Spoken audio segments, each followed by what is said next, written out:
today, I feel that I apologize to our fathers like Dabadri, like Medford Okilo, that they were not wrong in forming an alliance with the North. And as young men, we will now start that same alliance now.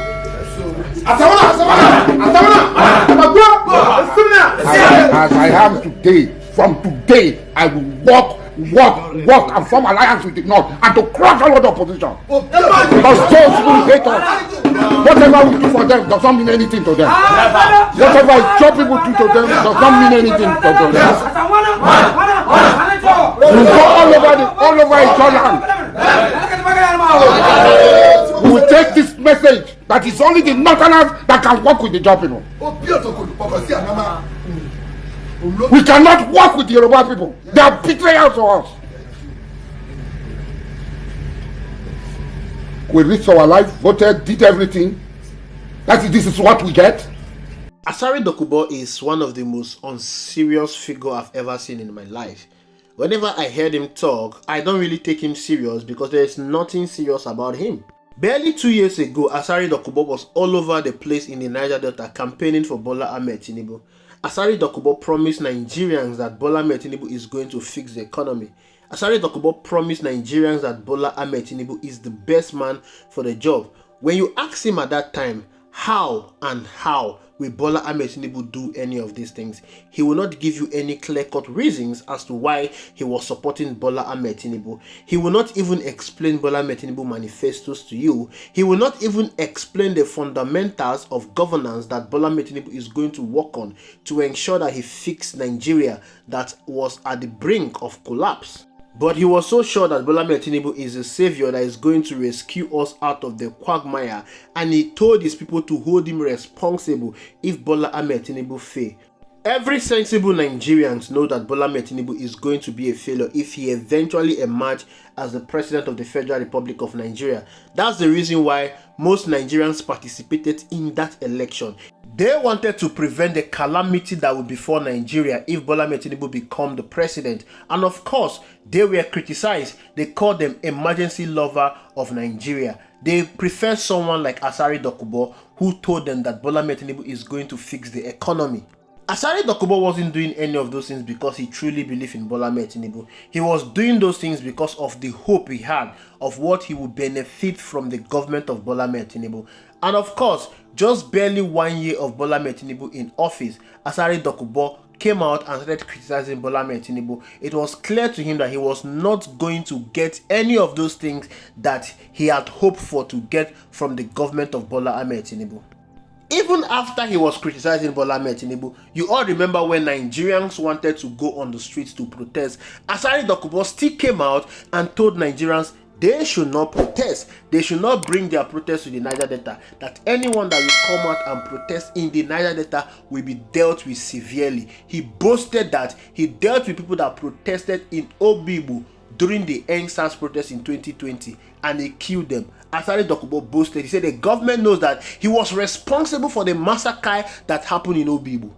The same man that said that Bola Ahmed Tinubu has failed to live up to his expectation is the same man that was defending the president against Nigerians that wanted to protest over the economic hardship. And this is the same man that is talking about forming an alliance with the North because according to him, the Yorubas are betrayals. Yorubas have failed them. He defended Bola Ahmed Tinubu. He campaigned for Bola Ahmed Tinubu. He voted Bola Ahmed Tinubu. And now he has been relegated to the background. So Asari Dokubo is an unstable character that should not be taken serious. The reason why you should not take him serious is because even a 9-year-old baby knows that there is nothing good going to come out from Bola Ahmed Tinubu. But Asari Dokubo was hell-bent on defending Bola Ahmed Tinubu. Asari Dokubo was doing all of this because of what he perceived he would get from the government. It's all about personal interest to these people, not about the development and growth of Nigeria and Nigerians at large. Now he's complaining about the betrayals from the Yorubas and he said that he wants to form an alliance with the North. Which of the North do you want to form an alliance with? Is it the same North that gang up against Goodluck Ebele Jonathan? The same North that decided that a Southerner will not become the president while the Northerner is there? The North formed an alliance with the West in order to ensure that President Goodluck Ebele Jonathan is removed as the President of the Federal Republic of Nigeria. They did all of this while the country was moving well. They did all of this while the economy of Nigeria was rated as the third fastest growing economy in the world. They gang up against Goodluck Ebele Jonathan while our GDP was increasing. This chart shows the value of Nigerian GDP in the past 15 years. From 2010, which was the year that Goodluck Ebele Jonathan took over from Yar'Adua. Take a look at the growth of our GDP from $369.1 billion to $568.5 billion. What this means is that in 5 years, Nigeria GDP grew by 54%. 54% growth. That's massive development that Nigeria was experiencing when Goodluck Ebele Jonathan was in office. Remember, at that time, Nigeria was experiencing insecurity, which we all knew was created by the opposition. Of course, they admitted to creating insecurity in order to destabilize the government of Goodluck Ebele Jonathan. Imagine the situation where this insecurity was not created by this opposition to destabilize the government. Imagine the level of growth, imagine the level of development Nigeria would have experienced under Goodluck Ebele Jonathan. Despite that challenges, we still had 54% growth under Goodluck Ebele Jonathan. That was massive. Yet the North aligned with the Southwest and ensured that Goodluck Ebele Jonathan was removed from office. APC took over power. From 2015 till date, they've been leading the affairs of this country. Now take a look at Nigerian GDP ever since APC came into power. From 2015, since they assumed power, Nigeria GDP experienced a massive decline from $568 billion to $476 billion under President Muhammadu Buhari. And now, President Bola Ahmed Tinubu came on board in 2023 and the GDP dropped further to $363.8 billion. It is being projected that when 2024 comes to an end, Nigerian GDP will drop from $363.8 billion to $199.7 billion. This means the Nigerian GDP has experienced a whopping 64% decrease from when APC took over power from Goodluck Ebele Jonathan till date.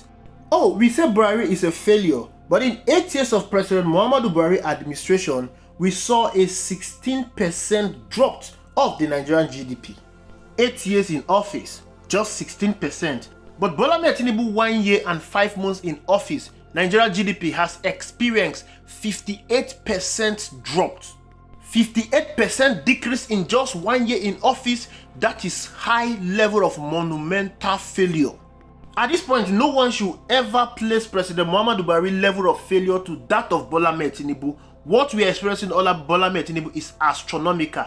This is the same figure and character that Asari Dokubo supported ahead of Mr. Peter Obi. Asari Dokubo criticized, chastised, and said all manner of things against Mr. Peter Obi simply because Mr. Peter Obi is an Igbo man. He tagged Mr. Peter Obi IPOB. This same Asari Dokubo has come out on several fronts to claim that he's an Igbo man. Now, if Yorubas have betrayed you, and we all know that North have betrayed you, why going back to the same North that took away Goodluck Ebele Jonathan from office in order to ensure that APC became the ruling political party in Nigeria? Why going back to the same people that have betrayed you, rather than going to the people that have your back and interest? The Igbos, the Southeast, is the only region that has supported the South-South. Even when every other region turned against Goodluck Ebele Jonathan, the Southeast and the North Central stood with Goodluck Ebele Jonathan. They supported him. They came out massively to vote for him. When you look at the voting pattern in this country, the Southeast and the North Central, these are the only region that want a true and fair Nigeria. These are the only region that want Nigeria to develop because they vote based on competence, character, and people they can trust. They don't vote based on what they will get from the person in power. They don't vote based on being loyal to their political party or to the president. They vote because of their allegiance to Nigeria. But it's quite unfortunate that they are not being taken serious in the scheme of things. It is quite unfortunate that when it comes to election and politics in this country, these regions are not taken serious by other regions. Other regions prefer to form an alliance with people that do not care about the progress of this nation. Why do you want to form alliance with the North? The same North that has had sway to power for over 48 years. The North has contributed massively to the destruction of Nigeria. The North has contributed massively to the underdevelopment and poverty in Nigeria because they've had the most share when it comes to power sharing formula in this country. You want to form an alliance with them. It all shows that Asari Dokubo is not talking about alliance because he feels Nigeria is not developing. Asari Dokubo is not talking about alliance because he feels pains at the current plight and suffering of Nigerians. He is talking about alliance because of what he can get from the government. And this is not a character you should trust. This is not a character you should listen to. It's not a character you can take serious.